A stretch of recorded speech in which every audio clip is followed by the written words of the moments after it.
What's up, guys? This is Tash. This is Grant. Welcome back to Indy B, N to the B. Today we talked to Linn Koch-Emmery out of Sweden in beautiful Stockholm. We had a great conversation about a litany of things, including some more chips and pretzels action.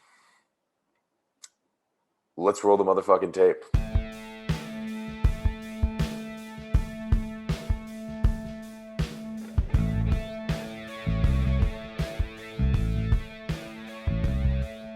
All right, welcome back to Indiebnb.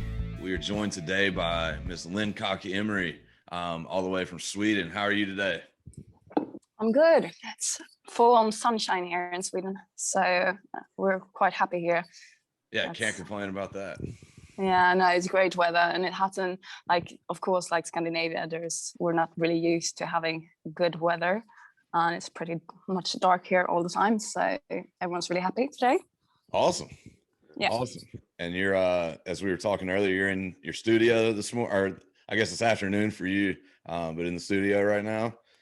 Yes, so we are recording acoustic versions of some of the songs for like some kind of stream thing later on tonight. So I just got here. Awesome. Yeah. What is this like your own studio, or do you go to somebody else's studio? No, I don't have like my own studio since I record all my music at home. But this is a place pretty close nearby to me where my managers are also sitting in like their office, and then in like beneath the office there's like a bunch of studios that belongs to a guy called Björn Yttling. He's working with Lykke Li and Peter Björn and John and like bunch of Swedish indie artists. So their studio is basically here in the basement. So that's awesome. Where we're recording. Yes. So you're right there in the middle of like the whole Swedish indie scene, seems like. The Swedish indie scene is not that big, so yes, I think I'm in the I'm definitely in the middle. She is the scene. That's right. I guess it beats the alternative of not being in it and looking in from the outside, but you know, we've Grant and I have become, you know, you reached out to us to kind of, you know, listen to your music. We'd never heard of you, and then we just immediately became fans of your music and really enjoyed your music. Thank you. And you know, we really love I love, you know, Hologram Love is such a jam to me. Don't Sleep on My Love. You got a lot of love songs here. Is that yeah, that's a theme for I think that's a theme for my music, like this project. No, you're right, there's a lot of I'm trying not to incorporate like the word love in any more songs, like in at least like the title, since there's a bunch of them. Yeah, there's also Hard to Love. I just saw that one. Yes, I know. We actually, I think there's another one that had some kind of had the word love in the title that we actually switched. I can't remember which one that was now, but I try to balance it out a bit more. Hey, you know, love's everywhere, so you got to write about it at some point. Yeah. But speaking of love, we love your music, and you've got such an interesting sound to me. Like you got a very like punk rock feel to your music, but then your vocals kind of soften it up in a poppy way. And well, you know, where does that come from? Kind of mixing those sounds together. Well, I guess like my voice that's always been like that. And I come from a place where I started out like writing and recording music at home as like a teenager. So I was like 12 or 13 when I started, and that was obviously just like me, and like it was really like lo-fi and very indie. I guess you could say like bedroom pop almost. So I think I've been writing songs and in that specific way all the time, and some of the songs that I did way back then, they sound very similar to some of the songs on the record, like Paralyzed, and like in the style maybe a bit more like low key and lo-fi. So I think, but then also I always been like a huge fan of like indie rock music and rock music in general.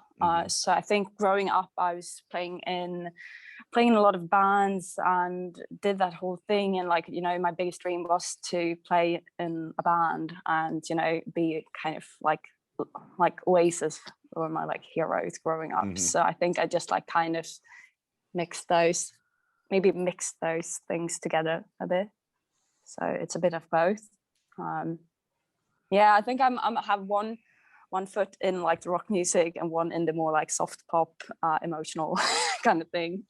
So it's, yeah, whatever you're doing, it's working. Like, you know, I like whenever I go back to listen to the artists we're going to interview, I kind of just go back and listen to your oldest stuff and work my way through just to kind of see the evolution. And like a lot of your early stuff, like the comeback single, that I was like, this sounds like it's a Stroke song, you know, it was just a girl singing over the top of it. But yes. Yeah, someone said it sounded like the Strokes with Courtney Barnett singing. I heard that a lot when releasing. Yes, that would be a good mashup album. Which is like that's a brilliant mashup. I think everyone wants to hear that, so that's just a compliment. Yeah, I would definitely listen to that album if those two oh my artists got God. together. But you know, so obviously I'm guessing sort of that like early 2000s rock is a lot of your where a lot of your influence comes from. Yeah, I think that because I think in general you tend to be very like influenced by the music you listen to while you're growing up, and that was the music I was listening to like while going through my teens and playing in bands. So of course that's still the music that I kind of lean on to listen a lot to. So no, 100% like that. Yeah. And so when you know, when did you first like start getting into making music?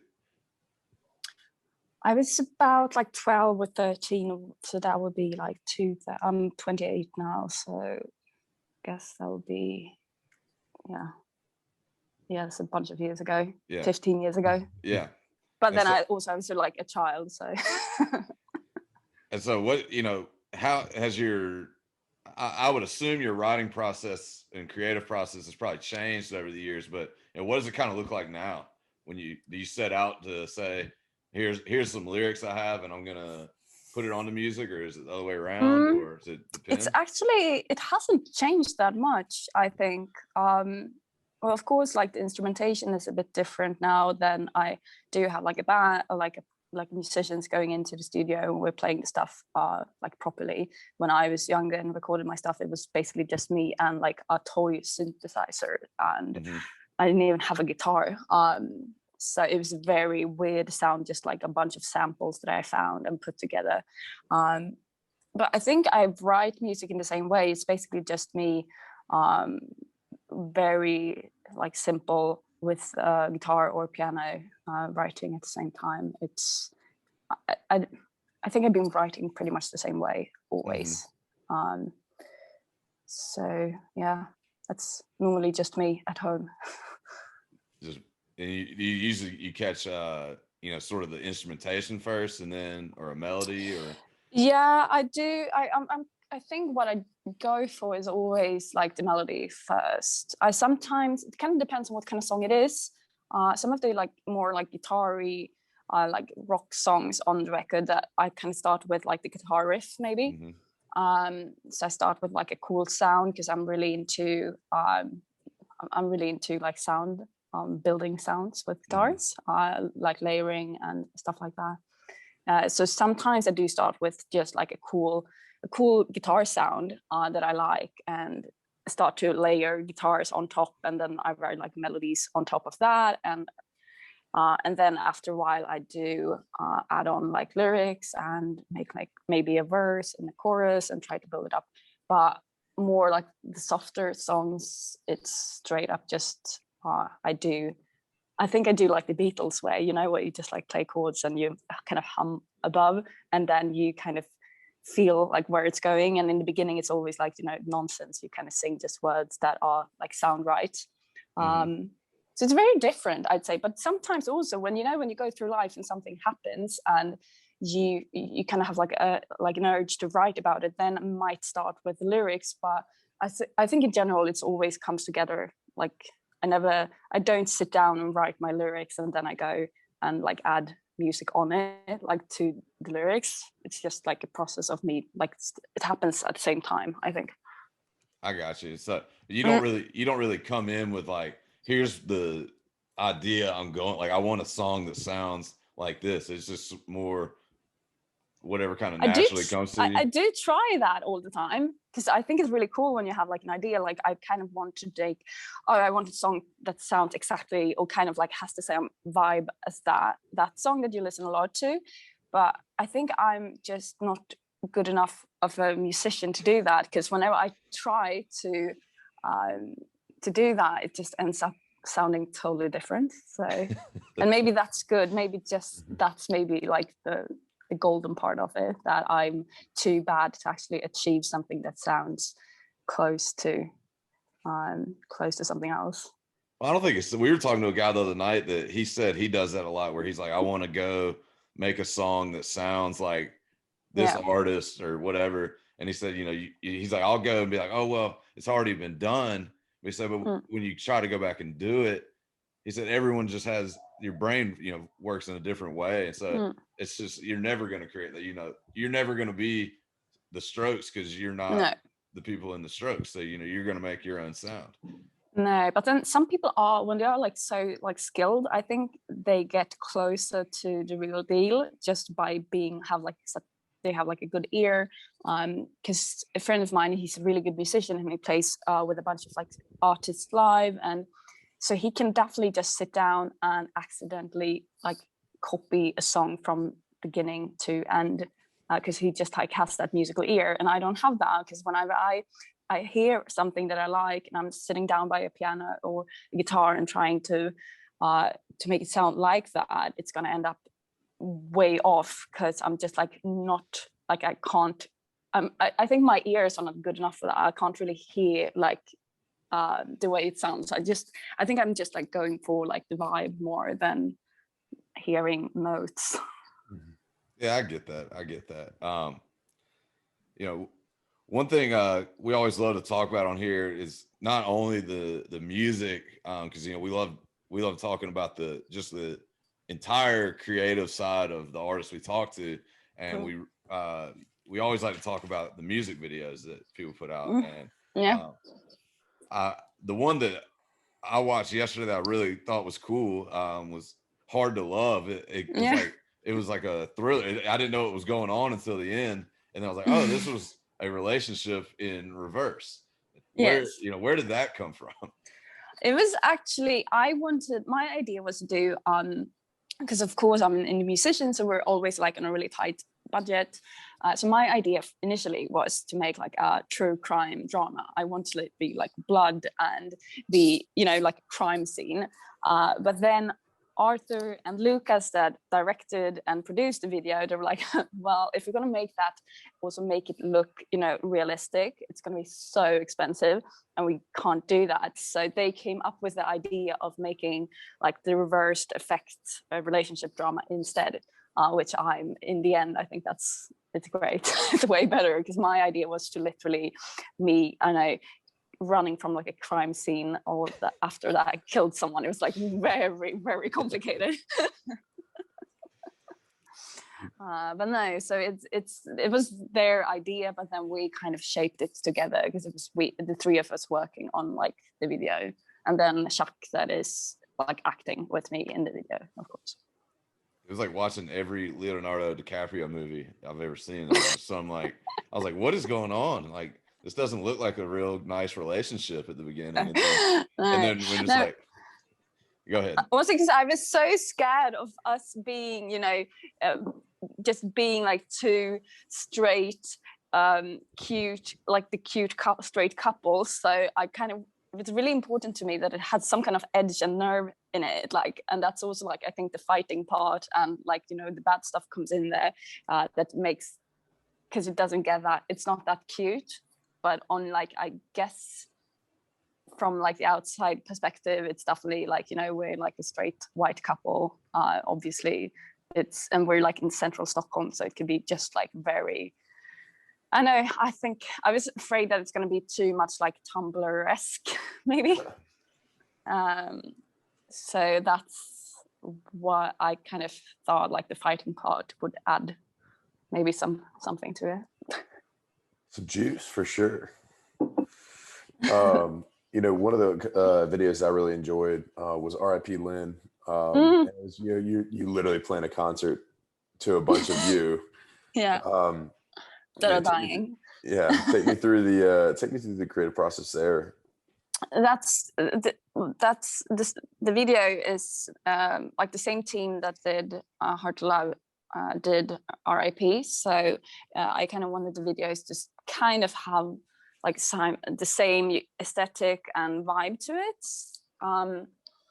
And it was also like a very like last minute thing. I did all like the decoration and the scenography for it together with a friend. So everything in there, we kind of built, like the gravestone I built myself. And the idea of adding different Linns was Lucas and Arthur's idea, because I think there's a Tame Impala video with Kevin Parker playing in different places in a room that they showed me, because they have I think they have like a steady cam that's just like on the same spot and where you can edit in and it just looks very natural. And they kind of wanted to try that kind of effect on this one. So we had the camera on a stand and we taped it, because if someone just like moves it like a tiny little bit, everything is like completely ruined. And then we had to film everything in a specific order, because we couldn't make any cuts in, like there's almost no editing to it. And I think in the beginning there is a glitch, and that's why like the title Linn Rip is there for like it's there for a pretty long time. But if you don't know it, you don't react on it. But that's because there's a glitch and we couldn't do, because we already, you know, we couldn't go back because it's literally just one long take, and then we added in the Linns. Gotcha. So I think we filmed the whole thing in like 2 hours, because we couldn't. Yeah, and also it's filmed at a really like old theater in Stockholm called Södra Teatern. So it's a very like famous old place that since like the pandemic, we got there. They let us like be there for free, which was really nice. Yeah. It's all filmed in like 2 hours. So I was literally behind the scenes. Because I had so many changes, because there were so many different Linns. I literally just like, I had like a friend of mine like helping me, just like literally dragging my clothes off and like, no, I had this sweater, and then you go the same way again. So it's like it was a really quick filming process, and then I guess a lot of editing. The old quick change. A tale as old as time. Yeah. You know, within the Hologram Love video, one of those, you know, it's pretty vintage. You know, the very end, that sunset scene, you know, tell me about where that was and you know, and how you guys created that. It is it's a bridge in Stockholm called Skanstullsbron. So it's a southern part of Stockholm, and it's filmed I think 2 years ago almost now, in the morning in June, because obviously in June everything is it's the lightest month here in Scandinavia, so the sun is literally up I think it gets dark for like 1 hour. Cool. So we filmed in the gap, I think between like 2 o'clock in the morning until 5, until it gets so that was a sunrise, not a sunset. That was the sunrise. That was because we don't have like the sunset. It literally doesn't exist here. Oh wait, what happened? So that was the sunrise, and it's on that bridge, and it's walking distance from where I live. And I kind of just wanted to capture the feeling of, you know, I don't know if you have that where you are living, but like the summer are quite holy here in Sweden, because we have like, it's so dark all year round. So when the summer comes, it's just like people are going out way more.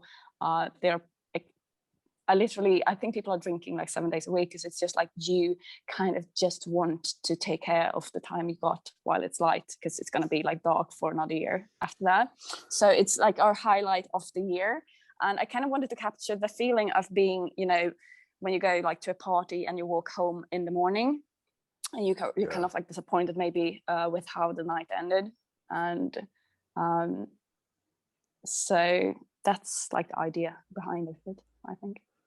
See, like if I just look at that, I would say oh yeah, it's just a nice sunset. But in reality, Sweden, that is a sunrise that you guys cherish because it's dark all It's the yeah, time. no. It's like it's Yeah. a June sunrise, and Yeah. we were so lucky that it was like it was nice weather, and the time. Oh, sorry, my phone. The timing was perfect. So Yeah. yeah. Yeah, it's very cool. And Mm. you know, one of the other videos I watched, you know, obviously come back with, you know, you having the, you know, the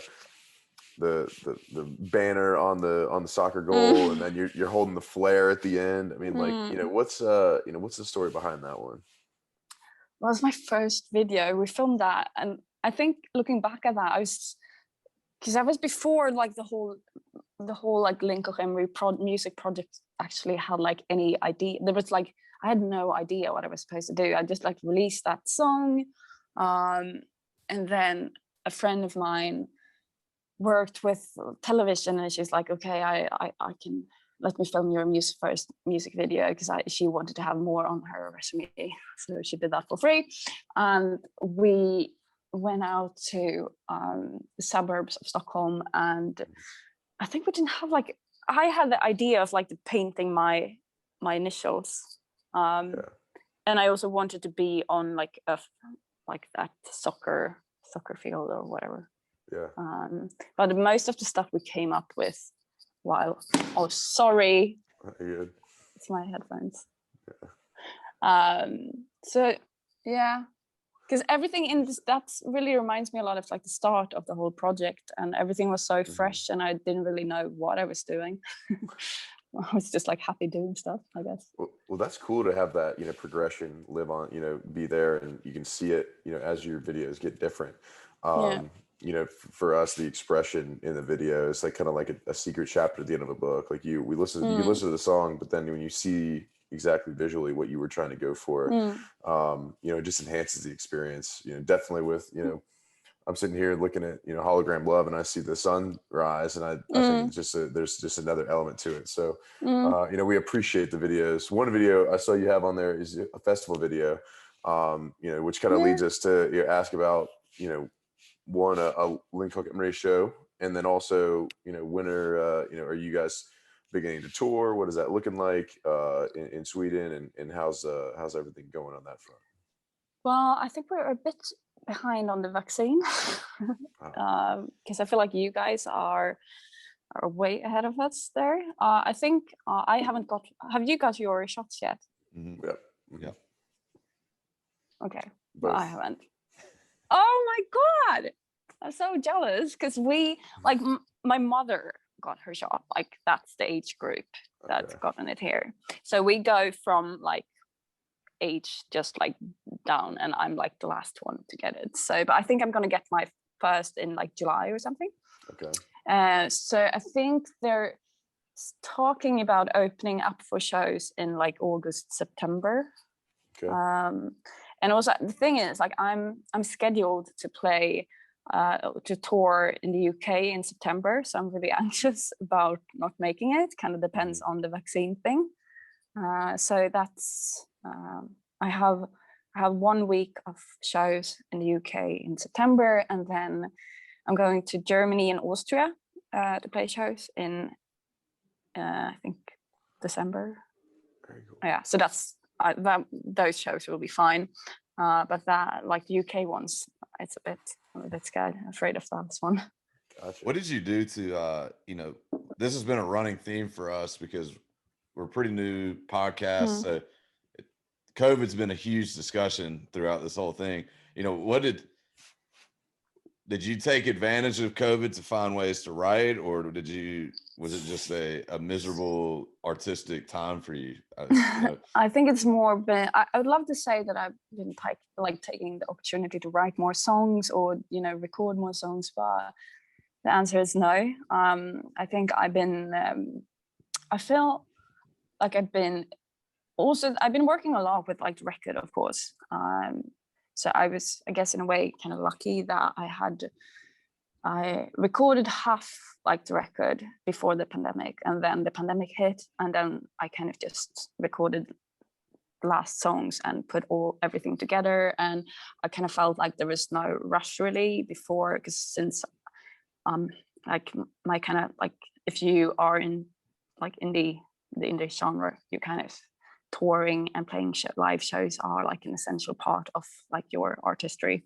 So I felt like I wasn't in a rush to kind of finish the record.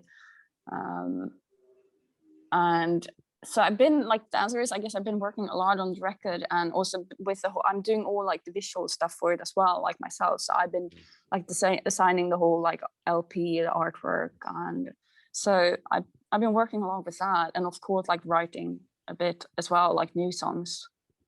So that's the plan for this summer, to kind of start getting into recording again. So you've got to just be ready to get back out there in front of a live crowd, having people. Yeah, I'm so excited. Slinging drinks and screaming at you, and you know, what is you know, and I think that's what Grant was kind of getting towards before I cut him off. But what is you know, a live show? What does that look like? You know, if we were about to come to your show, what should we expect to see? Well, it kind of depends on where you are. I think there's just like a lot of happy people, and it's so hard to say because there's not like a general crowd, I think. But at the same time, I normally do play pretty late. Like my shows when I tour myself are pretty late at night. So I guess people are quite drunk and like just having like a good time. I kind of wanted to be like, I wouldn't say, well, I guess there's a lot of energy. I think even like I do have like a lot of energy playing live because I just like love playing live. And also I think that's maybe the kind of gets to the crowd as well. So I think there's just like a lot of like euphoria and energy and happiness, and a lot of people, because I think my songs are quite easy to sing along with. So it's even if you don't know the lyrics, I think it's quite easy to kind of shout them. Yeah. So you're bringing a lot of energy to the stage, though. Yeah, I think that's my thing. Yeah. But not always. Oh my God. Not like guitar smashing energy, but just. Well, I would say so. Yes, I did. I have partly smashed the guitar. Definitely, yes. So I think I have way more. It's way more like punky than the record sounds live, I think. See, and that's what I was imagining, that because the music's so punk rock. So yeah, you know, do you definitely. Do you tend to like play faster when you're on stage? Yeah, it's definitely it's like all the songs go really, really quick, and especially after like a few beers. I had like a drummer that he's really like he played one of my older songs called like Baby Nevermind. It's really, really fast as it is, like even on the recording. And I remember we played somewhere in Germany, and he had a few beers and he was really excited. And then he started the song in such a high pace. So it like almost couldn't sing to the beat, because it was like, you know, it's already hectic as it is, but it was like ridiculous. I was like staring at him and like, I do feel like an idiot standing here even trying to sing this. But I guess down. It's like well, I do that's me on stage whenever like the drummer is going too fast or something. I'm just like, that's me. I just give him like the evil eye. Oh man. Yeah. That sounds like a good time. What I guess what we never talked to anybody from we've talked to people from the UK, but as far as touring goes, they just started their band, so they hadn't quite been on tour yet. It's a band called Crouton Cannon that we've spoken to, but well, like as far as like the you're able to hit a lot of countries in one kind of swoop, just because of the way that Europe's set up. What's your favorite place that you've been so far in playing? I like Norway. We played like 2 years ago. I played a festival really far up in the north called a city or a town, I would say, called Tromsø, which is like the furthest up you can go in Norway. And it was a festival, and it was me and I think Weezer headlined, which was amazing. Cool. Yeah. So it was just, and when you're that far up north, the sun doesn't go down at all. So it's literally sunshine. You need like sunscreen in the middle of the night because like the sun is so strong. So I was playing, and there was this beautiful view because it's like just like you're in the mountains, and there was a beautiful little lake, and it was just like the best time. And they had like this backstage area that was like with a little beach, and like you had like the whole like setting with the mountains and the little beach, and it was quite a small festival, but like a nice one. Yeah. It was just like so beautiful and great sound, super nice people. And then you could just stay up all night, and the sun was shining, and you could just like have drinks and being outside until we went home again. It was, yeah. Oh my God, I love that. Also a great crowd. What's that one called again? Bukta, it's called. I'd love to go back. It's amazing. If you go to one festival in like in Scandinavia, I definitely recommend this because it's like also like the scenery. They do always tend to book great acts, like even international acts. But I think also just like for the sake of going there, you heard about like Svalbard, I guess. Svalbard, which is like an island outside, which is you're almost up in, is it called the Arctic or North Pole? Yeah. So you are literally, you can take like a boat almost up to Svalbard. So you are so high up north. So I go there if you have like, just like to experience like the nature and all that. It's amazing. And also the festival is great. So very cool. Very cool. Yeah. You know, we don't like, I mean, we of course have, you know, from some festivals here, but it seems like in Europe they do it, you know, just a little bit differently, like Pink Pop and like these huge, massive festivals that, you know, you see like, it's always when you get those like videos that you see like people are like, as far as your eyes can see, there's people and just like, so I've wanted to go to like a European festival. Now I've got one that I think that, you know, Norway. Yeah, check it out. Tight. Like Google Bukta Festival, and you'll see it's amazing.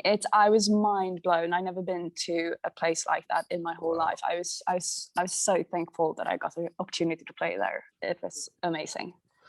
Also, such a cute little coastal town, like with a lot of like fishing boats and stuff, and you know, it's great. That is amazing. Yes.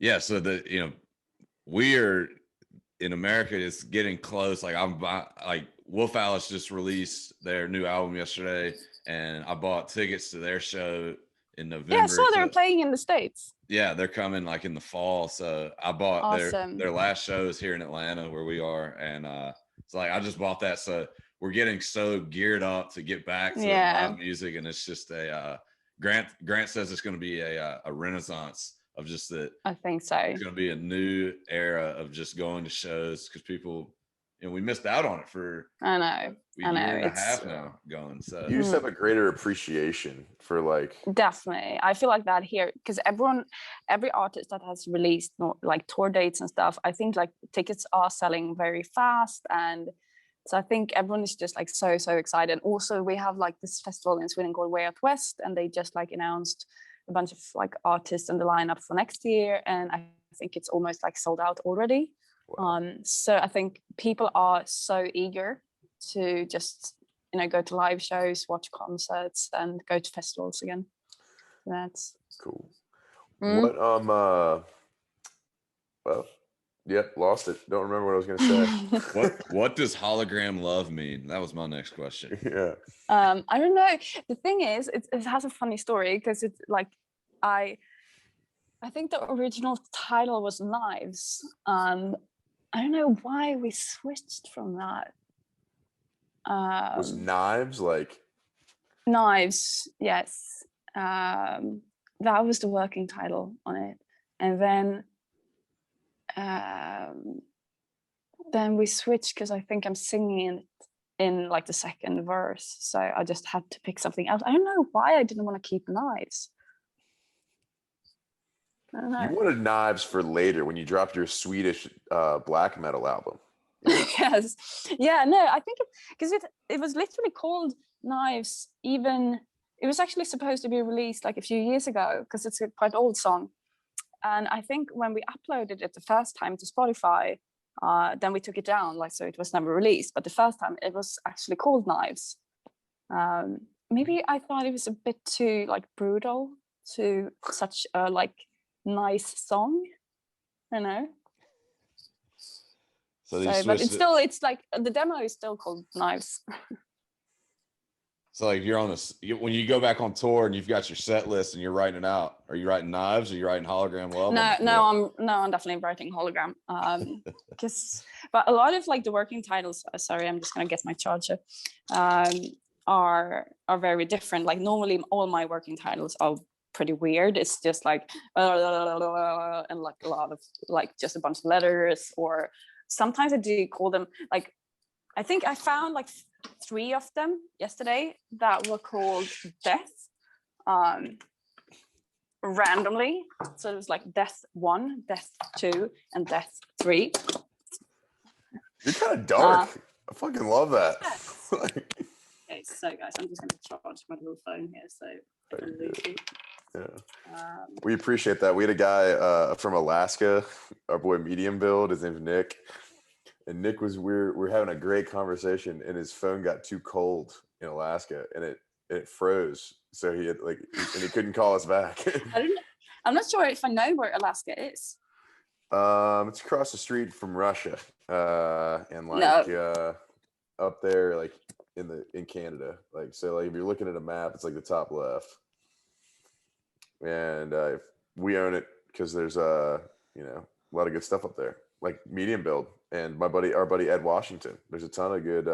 There's a scene up there, and it's very tight. So, but Nick was in his car, and it was like the middle of the fall, but it was like it got snow outside, and he was doing it on his phone, and he just like snapped, and like we're in the middle of Pete Peterson, and he just goes, and like we're like, oh man. So it is like, could you say that it is like America's Scandinavia? Yes. There's America's. They probably had the same not issues, but like the same like daylight kind of schedule. Like it's probably 20 hours of daylight up there right now, and then in the winter it's like 4 hours of daylight. So yeah, there's not a lot. There's a lot of nothing up there. A lot of just huge emptiness. It's a humongous area, but yeah, enough about Alaska. We can Wikipedia that later. What is this is obviously a indie music podcast, and Grant and I are always looking for ways that we can help the artists that come on here to get exposure or whatever it might be. And what's something that we could do, or anyone that's listening to this podcast could do, to help Linn Koch-Emmery get some more momentum going?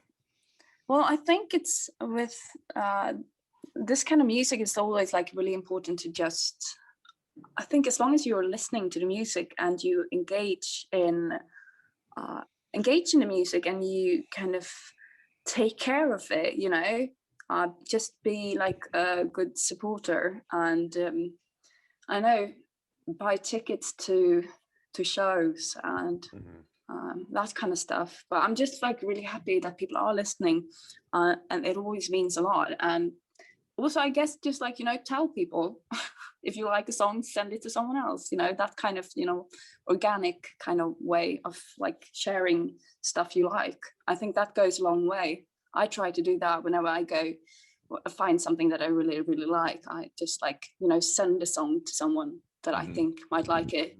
And I think that's the best way to grow, to be honest, because that's maybe like the stable way to grow as well, because then as I think people are really the right kind of people find it. Yeah, for sure. Well, that's this podcast is more about the people that come on here than me and Grant. We're just doing our part to help people get, if we can get you, we always say if we can get you one more listener, then we feel like we've done our job. And it's a pleasure for us to get to meet people like you and to discuss your music and discuss your creativity.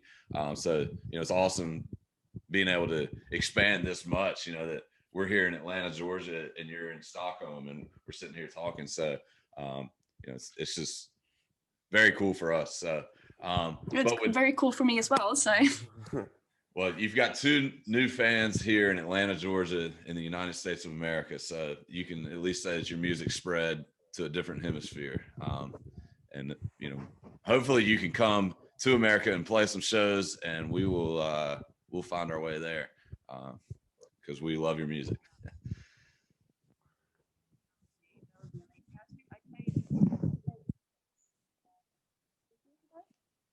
Oh, we can't hear you. I played. Oh, Did I mute myself? I think you just like covered your microphone for a second. Oh, sorry. No, I played in in America like 3 years ago. Mm-hmm. At a festival called Muse Expo. It's like a showcase festival in Los Angeles.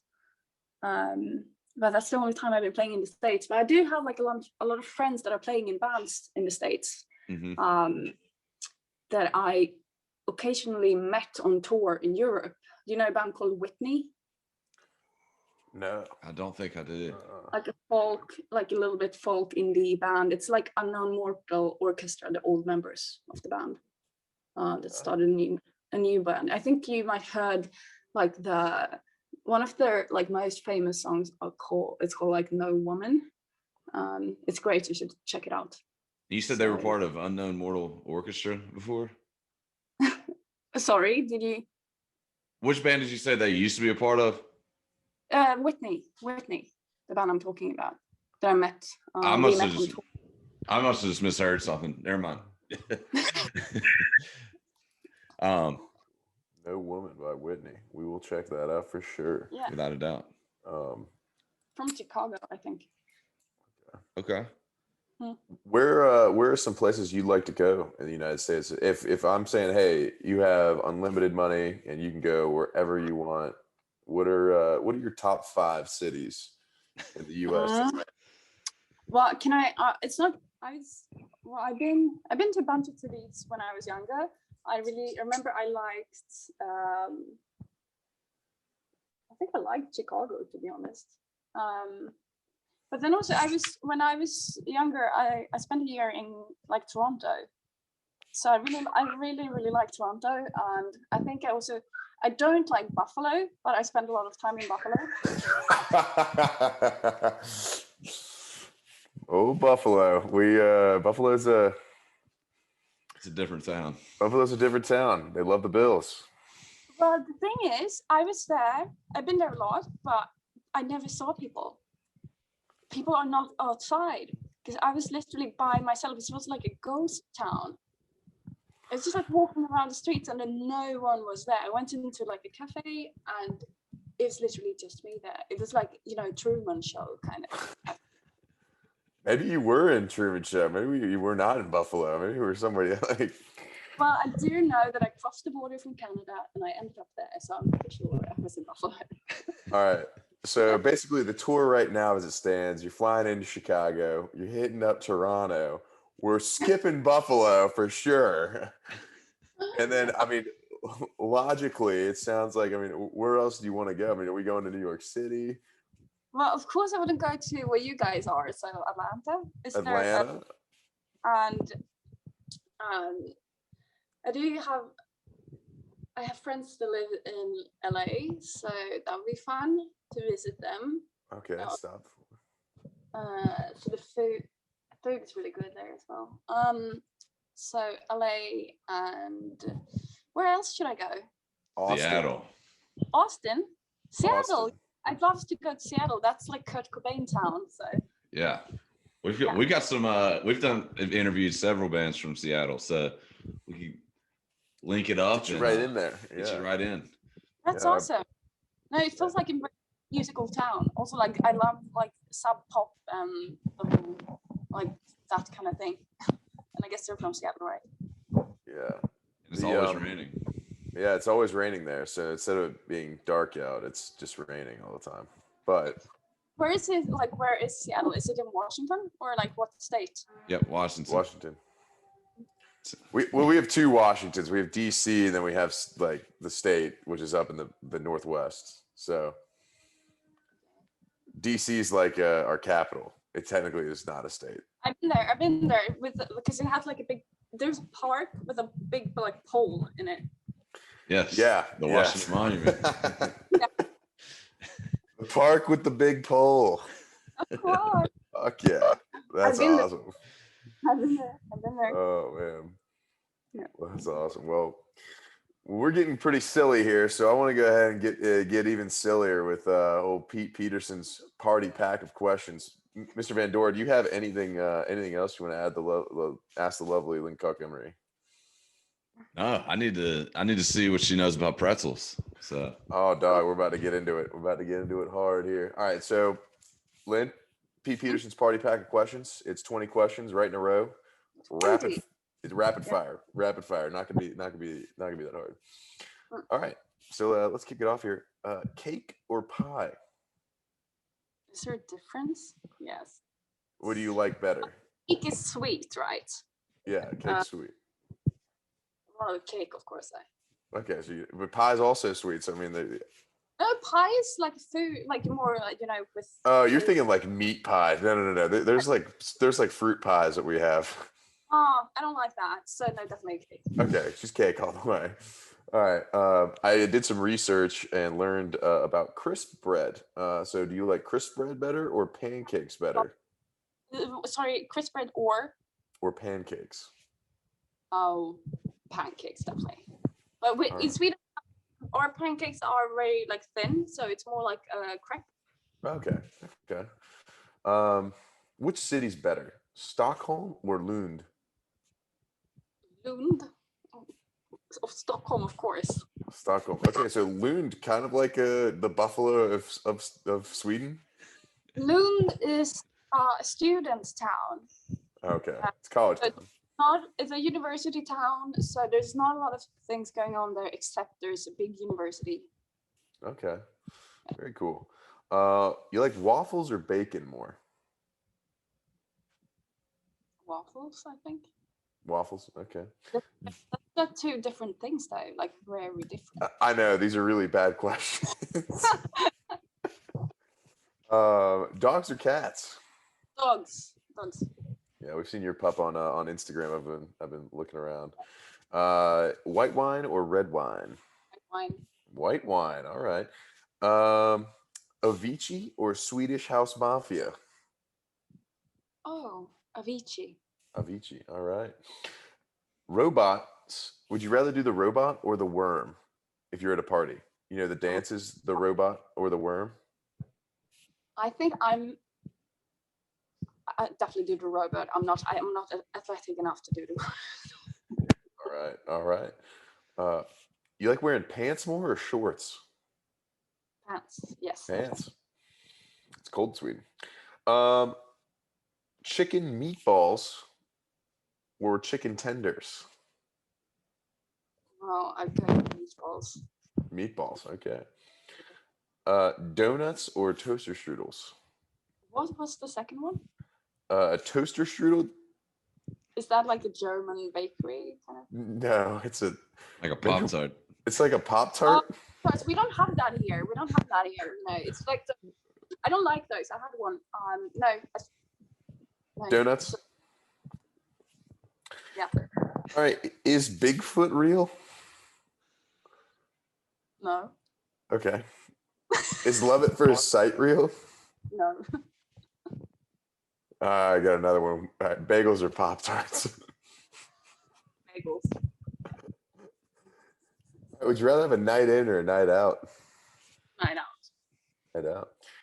All right, this is the most controversial question we'll ask you. Chips or pretzels? Chips as in like crisps, not fries. Chips. Chips, okay. Are you like anti-pretzel or like, do you eat pretzels? I don't like them. You don't like them? Okay.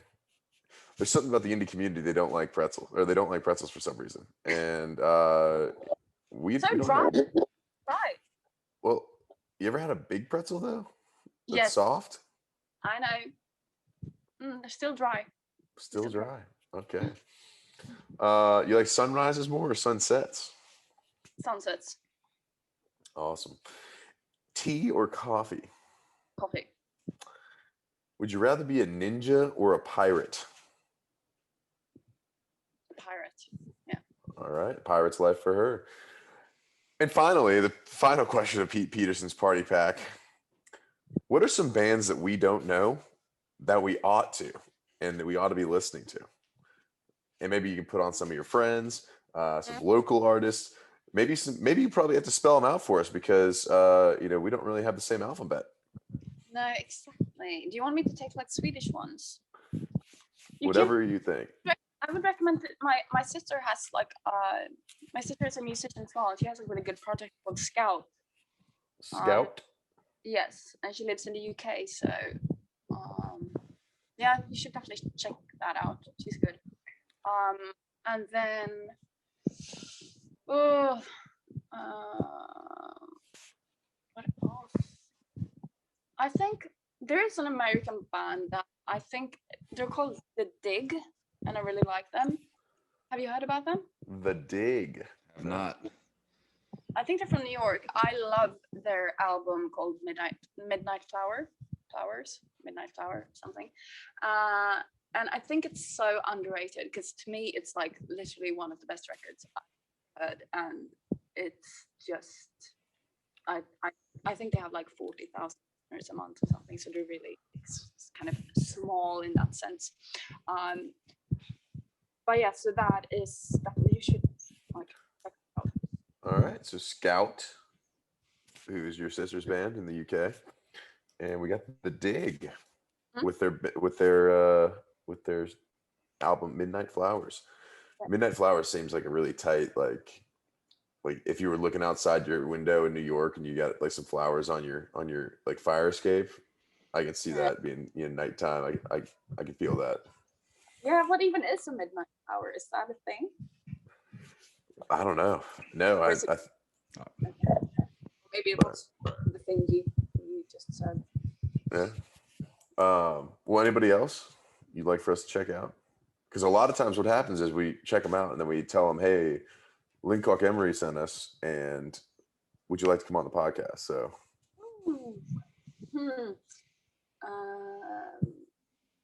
Well, you can also. I'm recording today with a girl that's really really good. Her project is Freya the Dragon. She writes really good music as well. So but she writes a lot for different artists as well. But her own project is called Freya the Dragon. So definitely. Freya the Dragon. FREJA. So it's a Freya. Freya. Oh yeah. That's a Nordic god. It's a very like northern like Swedish name. Freya the Dragon. All right. Well, that wraps up Pete Peterson's party pack of questions. Linn, you've been a joy, and you are welcome in anytime to Pete Peterson's party pack. Oh, loved it. Thank you so much for coming on. And we're looking forward to some more music from you, and hopefully getting some tickets to your shows. Thank you for coming on. Thank you guys, and I'm really crossing my fingers to be able to come and play in Atlanta soon. That's right. Beautiful. We'll be there, front row. So, front row. Linn, have a great night, and hopefully we'll talk to you soon. Hopefully the same. Right. Okay, guys. Bye-bye. Bye now. Bye.